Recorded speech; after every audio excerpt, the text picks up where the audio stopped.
ખ્યાતિ multi speciality હોસ્પિટલમાં PMJAY card હેઠળના દર્દીઓના ખોટી રીતે ઓપરેશન કરાયા હોવાનો પર્દાફાશ થયા બાદ હવે એક નવું કૌભાંડ સામે આવ્યું છે।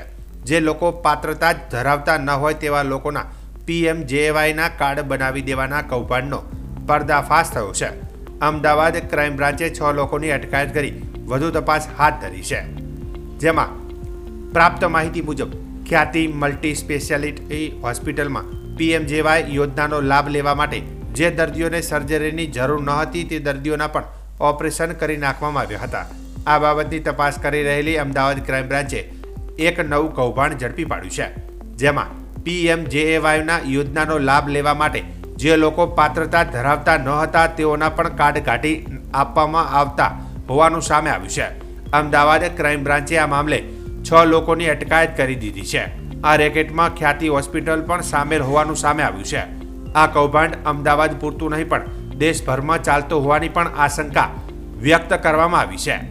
હું આપને જણાવવા માંગુ છું કે આ જો ઓલ ઇન્ડિયા પોર્ટલ છે જો રશીદ બિહારવાળા ચલાવે છે, આ ફક્ત ગુજરાત પૂરતું નથી અને હોઈ શકે કે એડજેસન્ટ સ્ટેટ્સનો ઘણા બધા આપ જોવો છો કે હિંમતનગર હોય અને આ અમારો રાજસ્થાનથી અડીને જેટલા બી ડિસ્ટ્રિક્ટ છે એટલા બધા લોકો બાજુવાળા ગામમાં ચાહે રાજસ્થાનની હદ હોય અહીંયા સારવાર માટે આવે છે। તો ખરેખર આ લોકો કદાચ એનો પણ બોર્ડરમાં હોય યા આ પણ તપાસનો વિષય છે કે હોસ્પિટલમાં કોઈ દર્દી આવે અને આ દર્દી પાસે આયુષ્માન કાર્ડ પીએમજેવાય કાર્ડ ના હોય તો કદાચ હોસ્પિટલવાળા પણ આના ટચમાં રહીને જैसे કે જો ખ્યાતિ હોસ્પિટલ છે આ લોકોને ટચમાં હતા અને દરેક કાર્ડ 1500 રૂપિયામાં બનાવતા। અત્યારે અમે ડાટા મળ્યા છે, અમે આપને પહેલા પણ કીધું કે એનો ક્યાંથી કાર્ડ બન્યો અને ક્યાંથી ક્લેમ થયા। સપોઝ કરો જાતે કાર્ડ બનાવ્યા હોય પૈસા આપીને પછી કિસી હોસ્પિટલમાં જઈને સારવાર કરાયો હોય તો कौन से હોસ્પિટલમાં ક્લેમ કર્યો, હોસ્પિટલમાં દાખલ થાય પછી કાર્ડ બનાવવામાં આવે યા એના પહેલા બનાવવામાં આવે, આ બધા તપાસનો વિષય છે અને હું માનું છું કે બધા આપનો પ્રશ્નોનો જવાબ અમે તપાસ પૂરે કર્યા પછી વ્યવસ્થિત આપી શકીએ।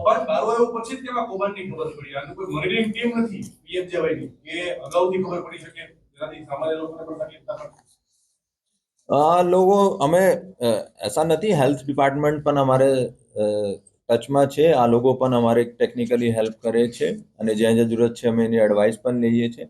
આ લોકોનો કહેવા મુજબ જ્યારે એનો પણ માહિતી મળે છે કે આવા સિક્યોરિટી પેચીસ છે કે જ્યાં લેપ્સિસ થઈ શકે છે યા વનરેબિલિટી છે તો આ લોકો રિપોર્ટ કરીને એનો દૂર પણ કરાવે છે। હેલ્થ વિભાગને ખબર હતી ખરા કે આ ખામી છે સિસ્ટમની અંદર, એણે દૂર કરવાનો પ્રયત્ન પહેલા કર્યો છે નથી કર્યો ક્યારેય? આ ભૂતકાળમાં જ્યારે એનો ખબર પડી, સપોઝ કરો ગઈ વર્ષે સીએસસી સેન્ટરમાં એનો ધ્યાનમાં આવ્યો કે એવા કંઈ થોડા બહુ ચીટિંગ વગેરે થાય છે તો ગુજરાતમાં પીએમજેવાયમાં સીએસસી લોગિન ઇનએક્ટિવેટ કરાયા છે। પર આ વધારે કૌભાંડ L1 જો એન્સર કોમ્યુનિકેશનવાળા છે ક્योंकि આઉટસોર્સ કરવામાં આવે છે તો આ એન્સર કોમ્યુનિકેશનવાળાનો જવાબદારી છે કે બધા વેરિફિકેશનનો લેયર 1 પર અને આ તપાસનો વિષય છે પર મારી માહિતી મુજબ એનો બીજા રાજ્યમાં પણ કોન્ટ્રાક્ટ છે। કેટલા રાજ્યોમાં છે સાહેબ કોન્ટ્રાક્ટ? અત્યારે આ બધા અત્યારે તો મેં આપણા ટેકનિકલી ઇશ્યુઝ પર કામ કરતા હતા અને અત્યારે રિમાન્ડ પછી આ બધા વિષયોનો જવાબ આપવામાં આવશે। આ ખ્યાતિવાળા એનો કેશ આપતા હતા અને જો પોર્ટલ પર કાર્ડ જાય તો આ લોકો જો ડિજિટલ ગેટવે મારફતે પણ આપતા હતા અને ઘણા બધા આરોપીઓનો ગૂગલ પે પણ થયેલા છે। નકલી જે 3000 જેવા કાર્ડ છે એમાંથી નકલી જે કાર્ડ હોય એમાંથી કેટલું વળતર ક્લેમ પાસ થયેલા ગુજરાત સરકારમાં? આ બધી વિગત અત્યારે અમે માંગશું। કાલે અમારે આ બધા ટેકનિકલ એનાલિસિસથી હું આપને કીધું કે ડીસીપી ક્રાઇમ સાહેબ જાતે એને ઘણા બધા આ લોકોનો જ્યારે ખબર પડી કે ખ્યાતિનો તપાસ ચાલી રહ્યા છે તો એને ઘણા બધા એનો ડિજિટલ ટ્રેલ વॉश आउट કરી, पर हमारे पास टेक्निकल एक्सपर्टीज और खुद डीसीपी क्राइम साहब ઉપર કામ કરતા અને ઘણા બધા ડાટા રિટ્રીવ કરવામાં આવે છે. એના મારફતે અમે આગળ વધશું. સર, આ PMJ કાર્ડની વાત કરવામાં આવે તો એની કાયદેસર પ્રોસેસ કેવા પ્રકારની હોય છે અને પાત્રતા શું છે, કોને આ વ્યક્તિને કાર્ડ મળી શકતા હોય છે? હું આપને શરૂઆતમાં કીધું કે ભાઈ જેનો પીએમ બેનિફિશરી NFSA એક્ટમાં છે અને જે આ લોકોનો મળવા પાત્ર છે અથવા જેને વાર્ષિક ઇન્કમ 4 લાખથી ઓછા છે એનો મળવા પાત્ર છે. સર, આરોગ્ય વિભાગના કોઈ અધિકારીઓ ક્રાઇમ બ્રાન્ચના રડારમાં છે તપાસ માટે કે ભવિષ્યમાં એની તપાસ થઈ શકે જે આ સ્કેમ સાથે સંકળાયેલા હોય અથવા મદદગારી કરી હોય? હેલ્થ મિનિસ્ટર સાહેબ, અમારે HM સાહેબ, CM સાહેબ, DGP સાહેબ બધાની સૂચના છે.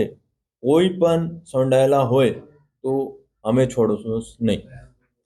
સાહેબ, આનો આંકડાકીય રકમ જે છે 3000 કાર્ડ કર્યા એની રકમ કેટલી થઈ કુલ કૌભાંડની? અત્યારે અમે કાર્ડ કાલે રાત્રે રિટ્રીવ થયા છે. ત્યારે અમે આ બધા PMJY કાર્ડનો નંબર મળ્યા છે. અમે માંગશું માહિતી કે એમના ઉપર કેટલા ક્લેમ થયા છે. હું આપને કીધું છે કેમ નહીં સર, કેમ નહીં?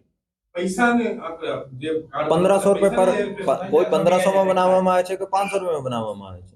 સાહેબ, કાર્ડ બનાવતું હતું એ પ્રોસેસ શું હતી? કેવી રીતે એ લોકો મેન્યુફેક્ચરિંગ બનાવતા હતા? જે લોકો તમારું કાર્ડ બની જાય એવી રીતે ઘણા બધા પોર્ટલ્સ પણ છે જો જેના મારફતે આ લોકો ઓટોમેટિક પોર્ટલ જેને કે આપણે આધાર કાર્ડ મૂકીએ અને પેમેન્ટ આપીએ જેવી રીતે સુરતમાં ફેક આઈડી થતો હતો એવા પોર્ટલ છે. Master print card, Shah approval પોર્ટલ.in, ગોલ્ડ કાર્ડ પ્રિન્ટ ઇન, એવા ઘણા બધા પોર્ટલ્સ પણ ચાલે છે જો ઓટોમેટિક આપ લોકોનો આપનો આધાર કાર્ડ મુજબ આપનો PMJY કાર્ડ બનાવીને આપી દે છે. આ લોકોની પ્રથમ પૂછપરછમાં 3000 થી વધારે PMJY કાર્ડ આ લોકોએ બનાવ્યા છે. હોઈ શકે કે એમાં ઘણા બધા એલિજિબલ પણ હોઈ શકે કે એમાં ઘણા બધા ફેક પણ હોય. તો આ તપાસનો વિષય છે કે 3000 કાર્ડ અમે PMJY જો ઓથોરિટીઝ પાસેથી એનો ડિટેલ્સ માંગશે અને પછી એનો મેચ કરવામાં આવશે અને કોણ સે હોસ્પિટલથી IP પણ એનો લેવામાં આવશે કે કોઈ હોસ્પિટલમાંથી બનાવવામાં આવે છે યા કંઈ ઓરથી બનાવવામાં આવે છે યા હોસ્પિટલનો મોકલવામાં આવે છે અથવા આ 3000 કાર્ડમાં કેટલા લોકોએ PMJYમાં ક્લેમ કર્યા છે.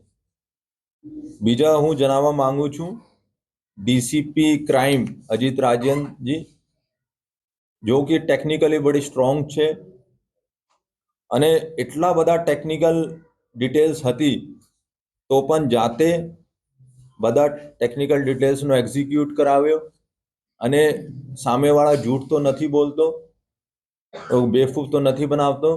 આ જાતે 2 રાતથી આ બધા વેરિફિકેશન કર્યા છે અને એના સાથે અમારો સાયબરનો 2 એક્સપર્ટ जो साइबर क्राइम अहमदाबाद में છે અને સુરતથી સાયબર એક્સપર્ટ ઉર્વિન મિસ્ત્રી જો ફેક આઈડી સ્કેમમાં પણ સાયબર એક્સપર્ટ હતા અને અમારી 3 ક્રાઇમ બ્રાન્ચની ટીમ PI સાલુંકે, એનો માણસો, PI આલ અને PI ભરત પટેલ, DB પટેલ અને ACP ભરત પટેલ તમામે બધાનો સુરતથી પકડવામાં